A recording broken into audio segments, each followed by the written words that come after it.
Hi guys, कैसे हो? आज के इस बीटीटीएच नॉवेल एपिसोड में हम लोग देखने वाले हैं जियाओ यान और मिस काओ यिंग के बीच काफी रोमांटिक सीन को। इसके बाद हमें पता चलेगा कैसे जी यान का ancient dragon tribe 3000 burning flame के साथ रिलेटेड है। इसके साथ ही इसी एपिसोड में जियाओ यान जाने वाला है 3000 बर्निंग फ्लेम को लेने के लिए। तो चलिए शुरू करते हैं इस इंटरेस्टिंग से नॉवेल एक्सप्लेनेशन वीडियो को। लेकिन उससे पहले लास्ट एपिसोड में क्या हुआ उसका एक छोटा सा रिकैप कर लेते हैं। लास्ट एपिसोड में हमने देखा था जियाओ यान ने सक्सेसफुली टियर 8 के हाई लेवल के बोन ग्रोइंग ब्लड फ्यूजिंग पिल को रिफाइन कर लिया था और फिर जियाओ यान के ऊपर होने वाली पिल लाइटनिंग को एब्जॉर्ब करके अर्थ डीमन पपेट अपने अल्टीमेट फॉर्म में ट्रांसफॉर्म हो गया था, जिसके बाद जियाओ यान ने पिल गैदरिंग कंपटीशन को भी जीत लिया था। इसके बाद वह मास्टर याओ लाओ की गर्लफ्रेंड एल्डर जुआन येई से भी मिलता है। यहाँ पर मास्टर जुआन कोंगजी जियाओ और बाकी सभी को 3000 बर्निंग फ्लेम के काफी कुछ बातें बता रहे थे। अब आगे एपिसोड नंबर 129 की शुरुआत उसी सीन से होती है जहां पर मास्टर जुआन कोंगजी बोल रहे थे अगर 3000 बर्निंग फ्लेम प्रोटेक्टर मूगू को मिल गया तो वह काफी ज्यादा डिस्ट्रक्शन क्रिएट करेगा। तभी एल्डर टियान लेई बोलते हैं हालांकि मुझे नहीं लगता कि प्रोटेक्टर मूगू 3000 बर्निंग फ्लेम को ले सकता है और अगर वह इसे नहीं ले सका तो वह जरूर उसके ऊपर लगी हुई सील को डिस्ट्रॉय कर देगा, जिससे 3000 बर्निंग फ्लेम स्टार रियल्म से निकलकर पूरे होली पिल सिटी को डिस्ट्रॉय कर देगा। तो सॉन्ग किंग बोलता है एल्डर अगर प्रोटेक्टर मूगू इतना ही ज्यादा खतरनाक है पिल टावर के लिए तो आखिर आप सभी तीनों एल्डर मिलकर उसे किल क्यों नहीं कर देते? जिस पर मिस काओ यिंग बोलती है इडियट, तुम्हें क्या लगता है अगर हम लोग उसे किल कर सकते थे तो अभी हम यहाँ बैठकर उसके बारे में इस तरह से बातें नहीं कर रहे होते। वह बहुत ही ज्यादा चालाक और दुष्ट है और वैसे भी वह पिल गैदरिंग कॉम्पिटिशन के एंड होने से पहले ही वहाँ से भाग गया था और मुझे लगता भी नहीं कि वह स्टार रियल्म के ओपन होने से पहले यहाँ पर दोबारा दिखाई भी देगा। और फिर मास्टर जुआन कोंगजी बोलते हैं जब स्टार रियल्म का गेट ओपन होगा तो हम सभी तीनों एल्डर को बाहर रुककर उसे गार्ड करना होगा ताकि कोई इसके ऊपर अटैक करके कोई प्रॉब्लम क्रिएट ना करे, जिसकी वजह से तुम सबको केवल अपने रियल स्ट्रेंथ के ऊपर ही निर्भर रहना होगा और प्रोटेक्टर मूव का तुम्हें अकेला ही सामना करना पड़ेगा। जिस पर सॉन्ग किंग काफी डर जाता है और बोलता है एल्डर हमारे और उसकी पावर के बीच काफी बड़ा गैप है, आखिर हम उसका सामना कैसे करेंगे? सॉन्ग किंग से यह सब कुछ सुनकर मिस काओ यिंग बोलती है तुम कायर कहीं के, मुझसे दूर रहना, मैं तुम्हें बिल्कुल नहीं जानती। और फिर एल्डर तियान लेई सभी को एक जेड क्रिस्टल देकर बोलते हैं 3000 बर्निंग फ्लेम को लेने के लिए प्रोटेक्टर मूगू की वजह से तुम्हारा चांस काफी कम है, इसीलिए अगर तुम्हें अंदर कोई प्रॉब्लम होती है या प्रोटेक्टर मूगू किसी प्रॉब्लम को क्रिएट करता है तो तुम इस क्रिस्टल को डिस्ट्रॉय कर देना, जिसके बाद हम सभी वहाँ पर तुम्हारी हेल्प करने के लिए आ जाएंगे। उस जेड क्रिस्टल को देखकर तो सॉन्ग किंग काफी खुश हो जाता है। इसके बाद मास्टर जुआन कोंगजी बोलते हैं पिल टावर का फ्यूचर क्या होगा यह अब तुम सभी पर डिपेंड करता है। यह तुम्हारे लिए एक काफी इम्पोर्टेंट मिशन है कि तुम में से कोई एक 3000 बर्निंग फ्लेम को ले सके और इसके लिए तुम सभी काफी ज्यादा केयरफुल रहना, क्योंकि अगर इसमें एक भी मिस्टेक हुई तो तुम्हारी जान जा सकती है। जिस पर सभी लोग बोलते हैं सीनियर आप चिंता ना करें, हम अपना बेस्ट देंगे। और फिर वह सभी लोग वहाँ से जाने लगते हैं। जहाँ जियाओ यान यहाँ से जाते हुए सोच रहा था मुझे किसी भी कीमत पर 3000 बर्निंग फ्लेम को लेना ही है, जिसके लिए मुझे हॉल ऑफ सोल के लिए अच्छे से तैयारी करनी होगी। वहीं दूसरी तरफ जियाओ यान के पीछे सॉन्ग किंग मिस काओ यिंग से बोल रहा था काओ यिंग मैं तुम्हें समझा सकता हूँ, मैं उस दिन तुम्हें वहाँ से छोड़कर नहीं गया था, भला मैं तुम्हें किसी प्रॉब्लम में छोड़कर कैसे जा सकता हूँ? जिस पर मिस काओ यिंग जियाओ यान को अपने पास खींचकर बोलती है आखिर तुम मुझे परेशान क्यों कर रहे हो? अगर तुम ऐसा करते रहे तो जियाओ यान मुझे गलत समझेगा, क्या तुम्हें पता नहीं वह मेरा बॉयफ्रेंड है? मिस काओ यिंग को जियाओ यान के इतना पास देखकर सॉन्ग किंग काफी हैरान हो जाता है और बोलता है यह कब हुआ, कैसे हुआ और क्यों हुआ? जिस पर मिस काओ यिंग जियाओ यान को गले लगाकर बोलती है जब मैंने जियाओ यान को पहली बार देखा था तभी मैंने डिसाइड कर लिया था कि वही मेरा बीएफ होगा। दूसरी तरफ जियाओ यान को मिस काओ यिंग ने गले से लगा रखा था, उसका पूरा फेस लाल हो जाता है। सॉन्ग किंग उन दोनों को इस तरह से गले लगे देखकर वहाँ से रोते हुए जाते हुए बोलता है मैं तुम्हें कभी भी हैप्पी लाइफ के लिए विश नहीं करूंगा। सॉन्ग किंग के वहाँ से जाने के बाद जियाओ यान मिस काओ यिंग से बोलता है मिस सॉन्ग किंग ऑलरेडी जा चुका है, आपको अब नाटक करने की कोई जरूरत नहीं। जिस पर मिस काओ यिंग जियाओ यान के साथ फ्लर्ट करते हुए बोलती है किसने कहा कि मैं नाटक कर रही थी, क्यों ना हम लोग इस नाटक को सच कर दें? जिस पर जियाओ यान बोलता है मिस क्या आप मजाक कर रही हैं, मैं ऑलरेडी किसी को पसंद करता हूँ। तो मिस काओ यिंग जियाओ यान के पास जाकर बोलती है जरूर तुम झूठ बोल रहे हो। मिस काओ यिंग को अपने इतना पास देखकर जियाओ यान का फेस एक बार फिर से लाल हो जाता है और तभी वहाँ पर जी यान आ जाती है और बोलती है जियाओ यान तुम फिर से किसी लड़की से बात कर रहे हो? जी यान को यहाँ पर देखकर जियाओ यान उससे पूछता है तुम यहाँ पर कब आई?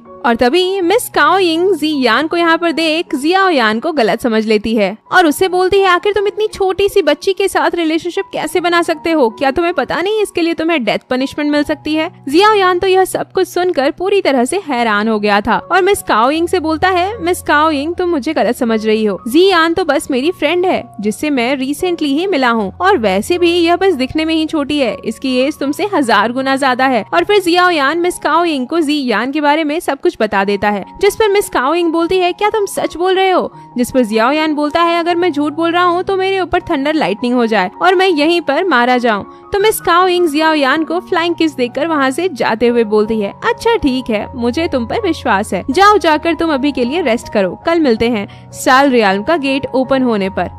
उसके बाद सीन कट करके हमें जियाओ यान का कमरा दिखाया जाता है, जहाँ पर मिस काओ यिंग की बातों को याद करके वो बोल रहा था, लड़कियाँ सच में बहुत ही ज्यादा स्कैरी होती हैं। तभी वहाँ पर लिटिल फेरी डॉक्टर और जी यान आ जाती है और लिटिल फेरी डॉक्टर बोलती है, क्या तुमने क्या कहा अभी अभी? जिस पर जियाओ यान बोलता है, नहीं नहीं, तुम दोनों और ज्यूनर के अलावा सभी लड़कियां काफी स्कैरी हैं। और फिर लिटिल फेरी डॉक्टर जी यान से पूछती है, आखिर तुम इतनी आसानी से कैसे पिल टावर के अंदर एंटर कर सकती हो और यहाँ से बाहर जा सकती हो? जिस पर जियाओ यान भी बोलता है, यह सिर्फ पिल टावर में नहीं बल्कि पिल रियाल में भी काफी आसानी से एंटर कर सकती है और बाहर भी जा सकती है, लेकिन यह कैसे पॉसिबल है? पर फिर वह जी यान से पूछता है, क्या तुम्हारे साथ ब्रदर एंशिएंट ड्रैगन बियर नहीं है? तो जी यान बताती है, एंशिएंट ड्रैगन बियर यहाँ पर नहीं आ सकता, मैंने उसके लिए पहले ही कुछ व्यवस्था कर दिया है, मैं यहाँ से बाहर जाने के बाद उससे मिलने के लिए जाऊंगी। तो जियाओ यान पूछता है, अच्छा तो ठीक है, लेकिन तुम यहाँ पर क्यों रुकी हो? तो जी यान बोलती है, ऑफ कोर्स मैं यहाँ पर तुम्हारी हेल्प करने के लिए रुकी हूँ। जिस पर जियाओ यान हंसने लगता है। तो जी यान काफी गुस्सा होते हुए बोलती है, इसमें हंसने वाली क्या बात है, मैं इस मैटर में बहुत ज्यादा सीरियस हूँ। 3000 बर्निंग फ्लेम की पावर एक इंसान के रेंज से काफी ज्यादा है, पर शायद तुम्हें नहीं पता कि अगर तुमने 3000 बर्निंग फ्लेम से फाइट किया तो तुम्हारी बॉडी भी राख में बदल जाएगी। तो जियाओ यान जी यान से बोलता है, क्या तुम्हारे पास कोई और भी रास्ता है? जिस पर जी यान बोलती है, तुम मूर्ख इंसान, तुम्हें क्या लगता है तुम लोग किसी भी चीज को इतनी आसानी से हासिल कर सकते हो? तुम्हें सच में लगता है कि तुम 3000 बर्निंग फ्लेम को ले सकते हो? बिल्कुल भी नहीं। तो जियाओ यान जी यान से बोलता है, फिर आखिर मुझे क्या करना चाहिए? क्योंकि 3000 बर्निंग फ्लेम तो मुझे किसी भी कीमत पर चाहिए, यह मेरे लिए काफी ज्यादा इम्पोर्टेंट है। तो जी यान बोलती है, सबसे पहले तो तुम मुझसे माफी मांगो और फिर रिस्पेक्ट के साथ मुझसे पूछो कि मेरे पास क्या कोई रास्ता है, क्योंकि जियाओ यान के पास अभी के लिए और कोई रास्ता नहीं था। तो वह जी यान के सामने झुककर बोलता है, यंग लेडी, आप बहुत ही ज्यादा ब्यूटीफुल और इंटेलिजेंट हैं, क्या आप इस मूर्ख इंसान को बता सकती हैं कि मैं 3000 बर्निंग फ्लेम को कैसे ले सकता हूँ? जिस पर जी यान बोलती है, हालांकि मेरे पास एक रास्ता है, लेकिन मैं तुम्हें क्यों बताऊं? भला उससे मुझे क्या फायदा होगा? जिस पर जी यान बोलता है, आज के बाद मैं तुम्हारे लिए सभी मेडिकल कैंडीज को फ्री में बना दूंगा। तो जी यान बोलती है, ओके डील, पक्का। और फिर वह जियाओ यान को कोई एक चीज दिखाती है और बोलती है, इसे देखो, यह वही चीज है जो तुम्हें चाहिए। जिसे देखकर जियाओ यान को कुछ भी समझ में नहीं आता और वह बोलता है, यह तो बस एक ड्रैगन है और कुछ नहीं। जिस पर जी यान बोलती है, यह सिर्फ एक ड्रैगन नहीं है बल्कि यह मेरे क्लैन का ताई जू एंशिएंट ड्रैगन है। इस बात को तो सुनकर जियाओ यान के पैर के नीचे से जमीन ही खिसक जाती है और वह शॉक होते हुए जी यान से बोलता है, क्या तुम सच में ताई जू एंशिएंट ड्रैगन क्लैन से हो? जिस पर जी यान बोलती है, क्या मैंने तुम्हें बताया नहीं? जब मैं तुमसे वॉर्म होल में अलग हो गई थी तो मुझे मेरे क्लैन ने खोज लिया था और फिर मुझे वह सभी लोग एंशिएंट ड्रैगन आइलैंड पर लेकर चले गए थे। जिस पर जियाओ यान बोलता है, नहीं बिल्कुल नहीं, तुमने मुझे इसके बारे में नहीं बताया था। तो जी यान बोलती है, छोड़ो इस बात को अभी के लिए, यह ज्यादा इम्पोर्टेंट नहीं है, पर क्या तुम इस चीज को जानने के लिए क्यूरियस नहीं हो कि आखिर 3000 बर्निंग फ्लेम ने हमारे क्लैन के ताईजू एंशिएंट ड्रैगन का फॉर्म क्यों लिया है? जिस पर लिटिल फेरी डॉक्टर बोलती है, आखिर एंशिएंट ड्रैगन क्लैन क्या है? सुनने में तो यह काफी ज्यादा पावरफुल लग रहा है। जिस पर जियाओ यान बोलता है, जहाँ तक मैं जानता हूँ ताईजू एंशिएंट ड्रैगन क्लैन एक काफी पावरफुल एंशिएंट बीस्ट क्लैन है जिसकी कॉम्बैट स्ट्रेंथ काफी ज्यादा होती है, जो किसी भी प्रकार के बैरियर को बड़ी आसानी से डिस्ट्रॉय कर सकते हैं और यह बहुत ही ज्यादा पावरफुल होते हैं। Even brother ancient dragon bear भी एक एंशिएंट बीस्ट है, लेकिन फिर भी वह जी यान के स्पेस पोर्टल के थ्रू ट्रैवल करने की पावर को देखकर काफी डर गए थे, जिसका मतलब उन्हें पहले से ही पता था कि जी यान एंशिएंट ड्रैगन क्लैन के हैं, लेकिन बस मैं बेवकूफी समझ नहीं पाया। अगर मैंने चीजों पर थोड़ा ध्यान दिया होता तो मैं भी इसे नोटिस कर सकता था।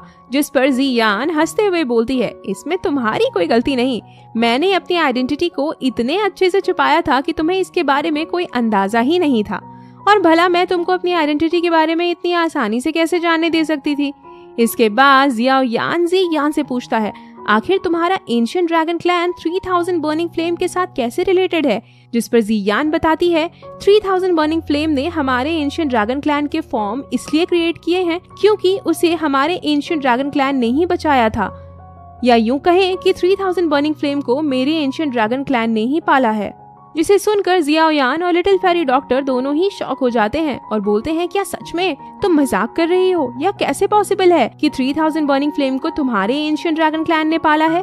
तो जियान बोलती है, हाँ बिल्कुल, और मुझे भी इसके बारे में पता तब चला जब मैं वापस एंशिएंट ड्रैगन आइलैंड पर चली गई थी। और फिर वह उन्हें बताती है, मेरे क्लैन के एल्डर्स के हिसाब से बहुत समय पहले जब 3000 बर्निंग फ्लेम अपने बेबी फॉर्म में था, यानी कि बहुत ज्यादा कमजोर था, तब उसे हमारे एंशिएंट ड्रैगन क्लैन के एक एंसेस्टर ने खोज लिया था। लेकिन उस समय 3000 बर्निंग फ्लेम उतना ज्यादा पावरफुल नहीं था, जिस वजह से हमारे क्लैन के एंसेस्टर ने 3000 बर्निंग फ्लेम की बॉडी में मेरे एंशिएंट ड्रैगन क्लैन के सील बना दिए थे। और तब से लेकर अब तक 3000 बर्निंग फ्लेम मेरे एंशिएंट ड्रैगन क्लैन से ब्लड से रिलेटेड है, और इसी वजह से उसने मेरे क्लैन के ताइजू एंशिएंट ड्रैगन के फॉर्म को क्रिएट किया है। और अनफॉर्चुनेटली वह एंसेस्टर जिन्होंने उस ड्रैगन सील को 3000 बर्निंग फ्लेम की बॉडी में बनाया था, एक बार वह एक स्पेस टाइम पोर्टल से ट्रैवल करते वक्त अचानक से गायब हो जाते हैं। दूसरी तरफ 3000 बर्निंग फ्लेम अब समय के साथ धीरे धीरे पावरफुल होता जा रहा था, और इसी बीच उसे पिल टावर ने डिस्कवर कर लिया और उसे स्टार रियाल में कैद कर दिया। जियाओयान यह सब जानकर काफी अमेज था और बोलता है, मैंने कभी नहीं सोचा था कि 3000 बर्निंग फ्लेम के पीछे इतनी बड़ी स्टोरी होगी। इसके बाद वह जियान से पूछता है, अगर तुम्हारे एंसेस्टर ने 3000 बर्निंग फ्लेम पर ड्रैगन सील लगा दिया है तो मैं उसे कैसे ले सकता हूँ?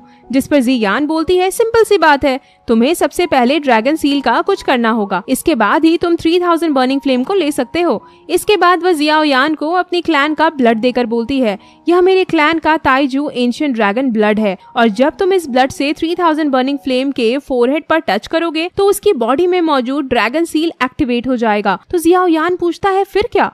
उसके बाद क्या मैं 3000 बर्निंग फ्लेम को ले सकता हूँ? जिस पर जियान थोड़ा हिचकिचाने लगती है, जिसे देख लिटिल फेरी डॉक्टर बोलती है, जियान क्या बात है, तुम हमसे जरूर कुछ छुपा रही हो, अच्छा यही होगा कि तुम इसके बारे में जल्दी से हमें बता दो।